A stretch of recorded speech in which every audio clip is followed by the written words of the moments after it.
আসসালামু আলাইকুম বন্ধুরা, সবাই কেমন আছেন? আজকে আমরা যাব থাইল্যান্ড।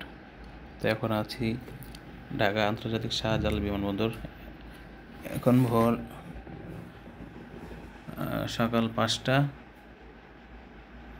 তো এখনও আমাদের গ্রুপের কেউ শুধু আলামিন ভাই আসছে গ্রুপের, আর আমি এসেছি, আর এখনও কেউ আসে নাই। তো আমাদের ফ্লাইট যেহেতু সকাল 9টায়, এই জন্য আমরা একটু তাড়াতাড়ি চলে আসছি। তো আমাদের সাদা পাসপোর্ট ছিল, যার কারণে আমাদের একটু এয়ারপোর্টে ঝামেলা করছে, ইমিগ্রেশন আমাদের একটু ঝামেলা করছে। তো পরে আলহামদুলিল্লাহ অবশেষে আল্লাহর রহমতে আমরা বিমান উঠতে পারলাম। তো আমরা এখান থেকে ব্যাংকক যেতে আমাদের সময় লাগবে প্রায় 2.5 ঘন্টা, 2 ঘন্টা 30 মিনিট।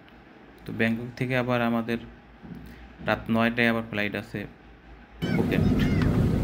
তো আজকে সারাদিন আমাদের এইভাবেই জার্নি করতে করতেই যাবে, যেহেতু আমাদের ফুকেট থেকে আবার আমরা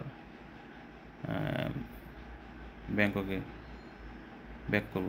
তো আমরা ফুকেট চলে আসছি, ব্যাংকক চলে আসছি। এ হচ্ছে ব্যাংককের এয়ারপোর্ট। তো এখন এখানে কিছু আমরা খাওয়া দাওয়া করবো, দুপুরে খাওয়া দাওয়া করে রেস্টে থাকবো। তারপর এখান থেকে আমরা চলে যাব